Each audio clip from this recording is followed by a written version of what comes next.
Hello friends, welcome to our channel. ఈరోజు మనం చేసుకుంటున్న రెసిపీ ఏంటంటే జుట్టు కోడి. పేరు వినే ఉంటారు. ఇది ఎలా చేసుకోవాలో చూడండి. చాలా టేస్టీగా ఉంటుంది.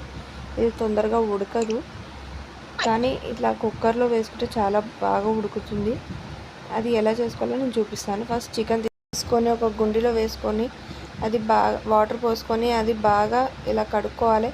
చికెన్ అనేది ఇలా సపరేట్ పీసెస్ తీసి ఇంకో గుండిలో వేసుకొని ఒక 2-3 టైమ్స్ కడుక్కోవాలి. కడుక్కున్న తర్వాతకి అందులో 1 స్పూన్ అల్లం వెల్లిగడ్డ, 1 స్పూన్ కారం, ఉప్పు మీకు తగినంత రుచికి తగ్గట్టు వేసుకోండి. తర్వాతకి స్టవ్ ఆన్ చేసుకొని దాని మీద కుక్కర్ పెట్టుకోండి. కుక్కర్ పెట్టుకున్నాక 2 or 3 టేబుల్ స్పూన్ ఆయిల్ వేసుకోండి. వేసుకున్న తర్వాతకి అందులో బగారా ఆకు, దాల్చిన చెక్క వేసుకోండి. తర్వాతకి ఆనియన్స్ వేసుకోండి. ఇలా బాగా కలుపుకోండి.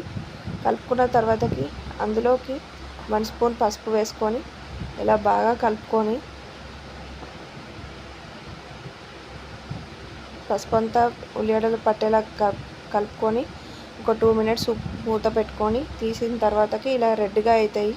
ఇలా రెడ్గా అయ్యాక ఒక 2 or 3 టమాటాలని ముక్కలుగా చేసి ఇలా వేసుకొని అందులో చిటికెడు ఉప్పు ఇలా మీద జల్లుకోండి. తొందరగా ఉడుకుతుంది టమాటాలు అనేది.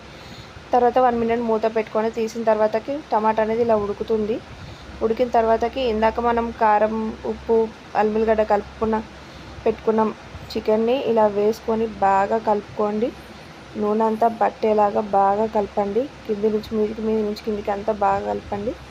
ఇలా కలిపిన తర్వాత ఒక 2 or 3 మినిట్స్ మూత పెట్టుకోండి. తర్వాత తీసిన తర్వాత ఒక చిన్న గ్లాస్ వాటర్ పోసుకోండి.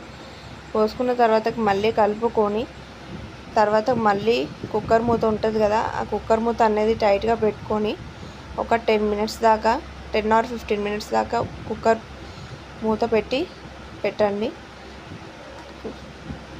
10 మినిట్స్ or 15 మినిట్స్ అయిపోయాక చూడండి ముక్కలు అనేవి ఎలా ఉడికాయో. చాలా టేస్టీగా ఉంటుందండి. ఇలా చేసుకొని చూడండి, మీరు ట్రై చేయండి, చాలా బాగుంటుంది. ఇలా వేసుకున్న తర్వాత మసాలాలు వేసుకుందాం.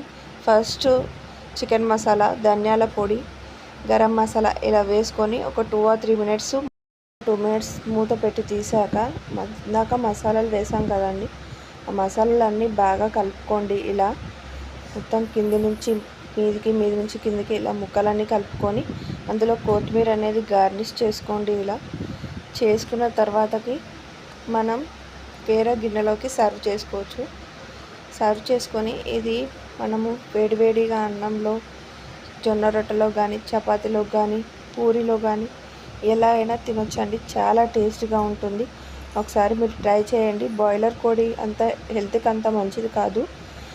ఇంకా ఈ జుట్టు కోడి అనేది తింటామండి. బాయిలర్ కోడి ఎప్పుడు తింటామంటే ఈ జుట్టు కోడి అనేది దొరికినప్పుడు తింటాము. నా వాయిస్ అనేది స్కిప్ చేయండి, బాగా సర్ది అయింది. లైక్ చేయండి, షేర్ చేయండి, సబ్స్క్రైబ్ చేయడం మాత్రం అస్సలు మర్చిపోకండి. Thanks for watching.